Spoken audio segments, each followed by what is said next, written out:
ഒരു പുതിയ പ്രഭാതം കൂടെ ദൈവം നമുക്ക് സമ്മാനിച്ചിരിക്കുന്നുവല്ലോ.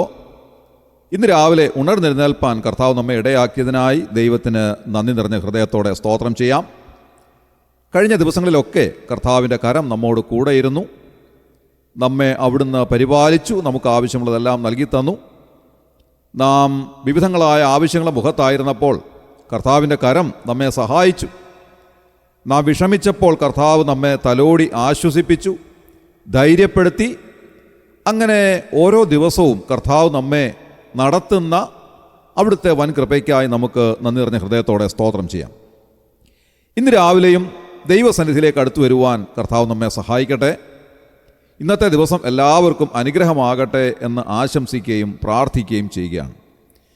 രൂത്തിൻ്റെ പുസ്തകത്തിൽ നാം കാണുന്നതായ ചരിത്രം വളരെ അത്ഭുതാവഹമായ ഒരു ചരിത്രമാണ്.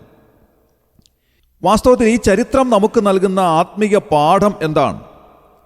നമ്മെ ഓരോരുത്തരെ സംബന്ധിച്ചും ദൈവത്തിന് വ്യക്തമായ പദ്ധതികളുണ്ട് എന്നുള്ളത് ഈ ഒരു ചരിത്രം നമ്മെ പഠിപ്പിക്കുന്നു.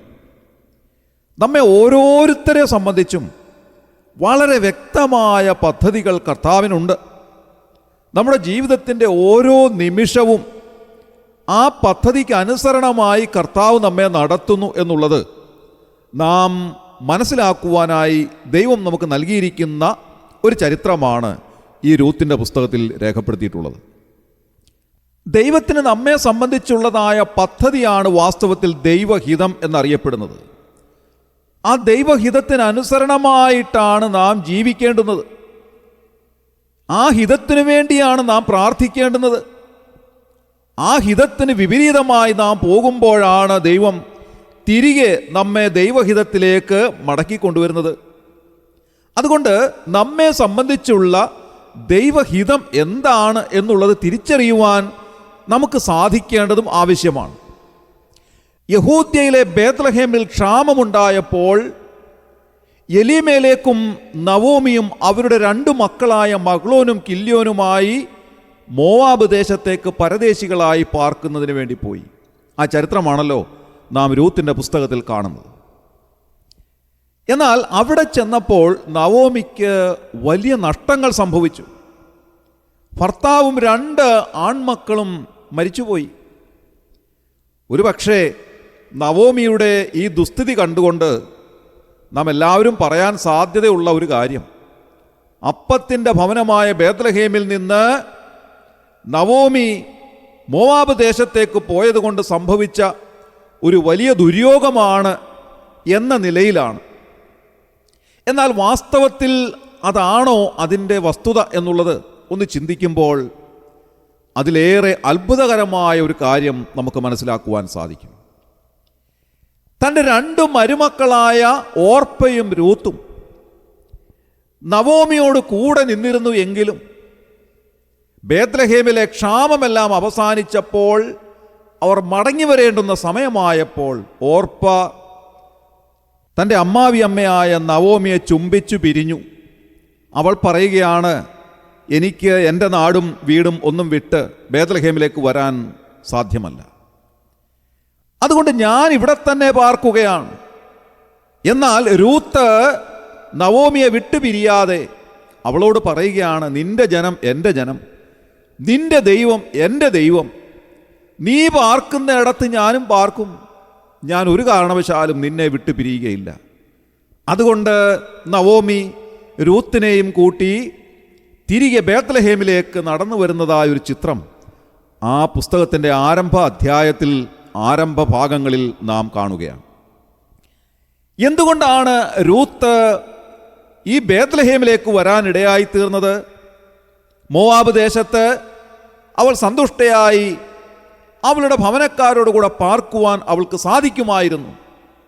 എന്നാൽ നവോമിയെ വിട്ടുപിരിയാതെ അവൾ ബേത്ലഹേമിലേക്ക് വരാനിടയായ സാഹചര്യം എന്താണ് എന്നുള്ളത് നാം പരിശോധിക്കുമ്പോഴാണ് വാസ്തവത്തിൽ ദൈവത്തിന് ഓരോരുത്തരെ സംബന്ധിച്ചുള്ള വ്യക്തമായ പദ്ധതികൾ നമുക്ക് മനസ്സിലാക്കുവാൻ സാധിക്കുന്നത്. വാസ്തവത്തിൽ ദൈവം രൂത്തിനെ മോവാബ് ദേശത്ത് നിന്ന് ബേത്ലഹേമിലേക്ക് സാവധാനം കൊണ്ടുവരികയായിരുന്നു. അതൊരു വലിയ ദൈവിക പദ്ധതിയുടെ ഭാഗമായിട്ടാണ് അവളെ മോവാബ് ദേശത്ത് നിന്ന് നവോമിയോടൊപ്പം ബേത്ലഹേമിലേക്ക് കൊണ്ടുവരുവാൻ ഇടയായി തീർന്നിരിക്കുന്നത്. കാരണം എന്താണെന്ന് ചോദിച്ചാൽ, നാം മത്തായി എഴുതിയ സുവിശേഷത്തിലേക്ക് വരുമ്പോൾ അതിൻ്റെ 1-ാം അധ്യായത്തിൽ കാണുന്ന അതിപ്രധാനമായ ഒരു കാര്യമുണ്ട്. യഹൂദന്മാരുടെ വംശാവലിയിൽ വാസ്തവത്തിൽ പുരുഷന്മാരുടെ പേരുകളാണ് എഴുതി ചേർക്കാറുള്ളത്. മത്തായി സുവിശേഷം 1-ാം അധ്യായം ആരംഭവാക്യം മുതൽ നാം കാണുന്നത് നമ്മുടെ കർത്താവായ യേശുക്രിസ്തുവിൻ്റെ വംശാവലിയാണ്. ആ വംശാവലി പുരുഷന്മാരുടെ വംശാവലിയാണ് എന്ന് കാണാൻ സാധിക്കും. എന്നാൽ വളരെ അസാധാരണമായി 5 സ്ത്രീകളുടെ പേരുകൾ ആ വംശാവലിയിൽ വന്നിട്ടുണ്ട്. അതിൽ ഒരാൾ രൂത്താണ് എന്നുള്ളത് വളരെയേറെ അത്ഭുതാവഹമായ ഒരു കാര്യമാണ്. മത്തായി സുവിശേഷം 1-ാം അധ്യായം അതിൻ്റെ 5-ാമത്തെ വാക്യത്തിൽ നാം വായിക്കുന്നത്, ബോവസ് രൂത്തിൽ ഓബേദിനെ ജനിപ്പിച്ചു എന്നെഴുതിയിരിക്കുന്നു. ആരാണ് ഈ ഓബേദ്? ദാവീദിൻ്റെ അപ്പനായ ഇശായിയുടെ പിതാവാണ് ഓബേദ്. അതായത് ദാവീദിൻ്റെ വല്യപ്പനാണ് ഓബേദ്. ദാവീദിൻ്റെ സന്തതിയായി യേശു കർത്താവ് ഈ ലോകത്തിലേക്ക് ജനിച്ചു വീഴുമ്പോൾ ആ വംശാവലി പട്ടികയിൽ പുരുഷന്മാരുടെ പേരുകൾക്കിടയിൽ 5 സ്ത്രീകളുടെ പേരുകൾ പരാമർശിക്കപ്പെട്ടപ്പോൾ അതിലൊരുവളായി മാറ്റപ്പെട്ടത് മോവാബ് ദേശത്ത് നിന്ന് നവോമിയോടൊപ്പം ബേത്ലഹേമിലേക്ക് കൊണ്ടുവരപ്പെട്ട ഈ മോവാബ്യ യുവതിയായ രൂത്താണ് എന്നുള്ളത് എത്രയോ അത്ഭുതാവഹമായ ഒരു കാര്യമാണ്. ഒരു കാര്യം ഞാൻ ചോദിക്കട്ടെ പ്രിയമുള്ളവരെ, നവോമിയോടൊപ്പം മോവാബ്യ യുവതിയായ രൂത്ത് ഈ ബേത്ലഹേമിലേക്ക് വന്നതുകൊണ്ട് സംഗതിവശാൽ ക്രിസ്തുവിൻ്റെ വംശാവലിയിൽ അവൾ ഉൾപ്പെട്ടു പോയതാണോ? ഒരിക്കലുമല്ല എന്ന് കാണുവാൻ സാധിക്കും. ക്രിസ്തുവിൻ്റെ വംശാവലിയിൽ ഈ രൂത്തിനെ ഉൾപ്പെടുത്തുന്നതിന് വേണ്ടി ദൈവം അവളെ മോവാബിൽ നിന്ന് വിളിച്ചു കൊണ്ടുവന്ന് ബേത്ലഹേമിലേക്ക് കൊണ്ടുവന്നു എന്നുള്ളതാണ് നമുക്ക് മനസ്സിലാക്കുവാൻ സാധിക്കുന്നത്. രൂത്തിനെ സംബന്ധിച്ചുള്ള ദൈവഹിതം അതായിരുന്നു. യേശുവിൻ്റെ വംശാവലിയിൽ അവൾ ഉൾപ്പെടണം എന്നുള്ളത് ദൈവഹിതമായിരുന്നു. അതുകൊണ്ട് അവളെ മോവാബിൽ നിന്ന് ദൈവം വിളിച്ചിറക്കി നവോമിയോടൊപ്പം ബേത്ലഹേമിലേക്ക് കൊണ്ടുവരികയായിരുന്നു. ഇന്ന് രാവിലെ നാം ഈ വചനം ധ്യാനിക്കുമ്പോൾ നമുക്കൊരു കാര്യം മനസ്സിലാക്കേണ്ടതായിട്ടുണ്ട്. നമ്മെ സംബന്ധിച്ചുള്ള ദൈവത്തിൻ്റെ പദ്ധതികൾ വളരെ അത്ഭുതാവഹമായ പദ്ധതികളാണ്. അതുകൊണ്ടാണ് നാം യെശയ്യാപ്രവചനത്തിൽ വായിക്കുന്നത്, നമ്മുടെ വിചാരങ്ങളെക്കാൾ ഉന്നതമാണ് അവിടുത്തെ വിചാരങ്ങൾ, അവിടുത്തെ വഴികൾ നമ്മുടെ വഴികളെക്കാൾ ഉന്നതമായിട്ടുള്ളതാണ്. നമ്മെ ഓരോരുത്തരെ സംബന്ധിച്ചും ദൈവത്തിന് വ്യക്തമായ പദ്ധതികളും പ്ലാനുകളുമുണ്ട്. ആ പദ്ധതികളിലൂടെ ദൈവം നമ്മെ നടത്തിക്കൊണ്ടിരിക്കുന്നു. ആ പദ്ധതിക്ക് മാറ്റം വരുത്താതെ ഒരു പക്ഷേ അപൂർവമായ കാര്യങ്ങൾ പോലും നമ്മുടെ പ്രാർത്ഥനയ്ക്ക് അനുസരണമായി ദൈവം നമുക്ക് ചെയ്തു തന്നിരിക്കാം. തിരുവെഴുത്തിൽ അതിനുള്ളതായ തെളിവുകൾ നമുക്ക് കാണുവാൻ സാധിക്കും. എന്നാലും നമ്മെ സംബന്ധിച്ചുള്ള പദ്ധതികൾക്ക് വ്യതിയാനം വരുന്നില്ല. ഇന്ന് രാവിലെ നാം ഓർക്കേണ്ടുന്നതായൊരു സത്യം, നമ്മെ ഓരോരുത്തരെ സംബന്ധിച്ചും ദൈവത്തിനുള്ള പദ്ധതി അത്ഭുതാവഹമാണ് എന്നുള്ളതത്രേ. ആ പദ്ധതിയുടെ ഭാഗമായി ഒരുപക്ഷെ നമ്മെ രോഗത്തിലൂടെ കടത്തിവിട്ടെന്നിരിക്കാം, ക്ഷീണാവസ്ഥയിലൂടെ നമ്മെ കടത്തിവിട്ടെന്നിരിക്കാം, മാനസിക സംഘർഷങ്ങളിലൂടെ നമ്മെ കടത്തിവിട്ടെന്നിരിക്കാം, സന്തോഷത്തിൻ്റെ അനുഭവങ്ങളിലൂടെ നമ്മെ കർത്താവ് കടത്തിവിട്ടെന്നിരിക്കാം.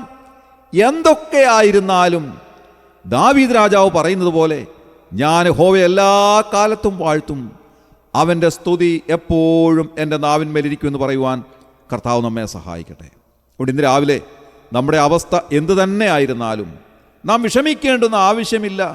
കാരണം കർത്താവിന് നമ്മെ സംബന്ധിച്ചുള്ള വ്യക്തമായ പദ്ധതികളുണ്ട്.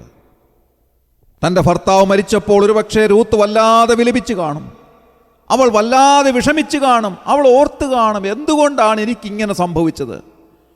അതിൻ്റെ ഉത്തരം അവൾ കണ്ടെത്തുന്നത് ചില നാളുകൾക്ക് ശേഷമാണ്.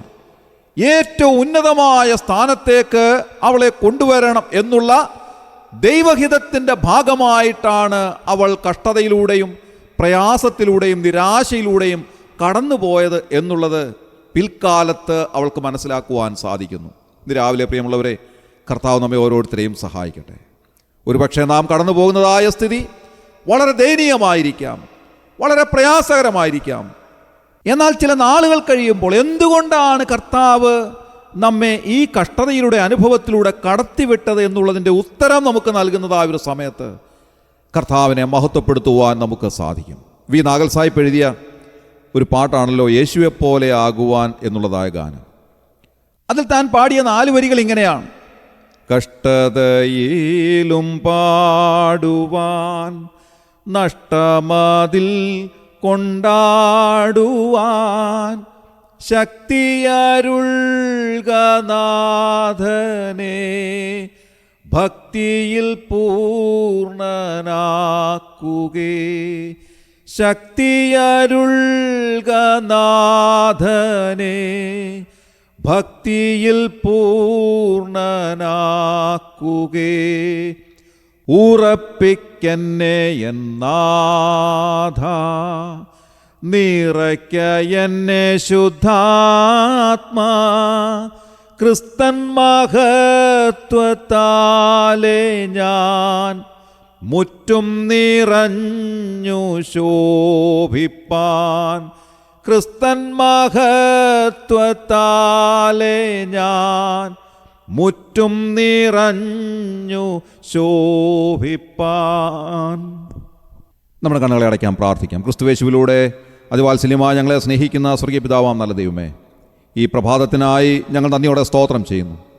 ഞങ്ങൾ ചിന്തിച്ചതുപോലെ കർത്താവേ, അവിടുത്തേക്ക് ഞങ്ങളെപ്പറ്റിയുള്ള പദ്ധതികൾക്കായി ഞങ്ങൾ നന്ദിയോടെ സ്തുതിക്കുന്നു. അവിടുത്തെ ഹിതങ്ങൾ അതാത് സമയങ്ങളിൽ ഞങ്ങളുടെ ജീവിതത്തിൽ നിറവേറുവാൻ അവിടുന്ന് ഇടയാക്കണമേ എന്ന് ഞങ്ങൾ പ്രാർത്ഥിക്കുന്നു. തിരുഹിതത്തിനായി ഞങ്ങളെ തന്നെ ഒരുക്കുവാൻ ഞങ്ങളെ സഹായിക്കണമേ കർത്താവേ. പലപ്പോഴും ഞങ്ങൾ അനുഭവിക്കുന്ന രോഗങ്ങളോ ക്ഷീണങ്ങളോ പ്രയാസങ്ങളോ ഒക്കെ കർത്താവേ ഞങ്ങളെ വല്ലാതെ വേദനിപ്പിക്കാറുണ്ട്. എന്നാൽ അതെല്ലാം തിരുഹിതമാണ് എന്നുള്ളത് മനസ്സിലാക്കി അവിടുത്തെ ഹിതത്തിനായി ഞങ്ങളെ ഒരുക്കുവാൻ ഞങ്ങളെ സഹായിക്കണമേ എന്ന് പ്രാർത്ഥിക്കുന്നു. അവിടുത്തെ കരം എല്ലാ സമയത്തും ഞങ്ങളോട് കൂടെ ഉണ്ട് എന്നുള്ള ഉത്തമ ബോധ്യം ഞങ്ങൾക്ക് നൽകി ഞങ്ങളെ സഹായിക്കണമേ കർത്താവേ. ഈ ശുശ്രൂഷയെ സംബന്ധിച്ച് എല്ലാവരെയും അവിടുന്ന് അനുഗ്രഹിക്കണമേ, അവരെ അവിടുന്ന് ആശ്വസിപ്പിക്കണമേ, ധൈര്യപ്പെടുത്തണമേ. ഇന്നത്തെ ദിവസം ജീവിക്കുവാൻ ആവശ്യമായ ദൈവകൃപ ധാരാളം നൽകി ഞങ്ങളെ സഹായിക്കണമേ. ഞങ്ങളുടെ പ്രാർത്ഥന അവിടുന്ന് കേട്ടതിനായി സ്തോത്രം. ഞങ്ങളുടെ കർത്താവിൻ്റെ രക്ഷിതാവുമായ യേശു ക്രിസ്തുവിൻ്റെ ധന്യമായ നാമത്തിൽ തന്നെ ആമേൻ.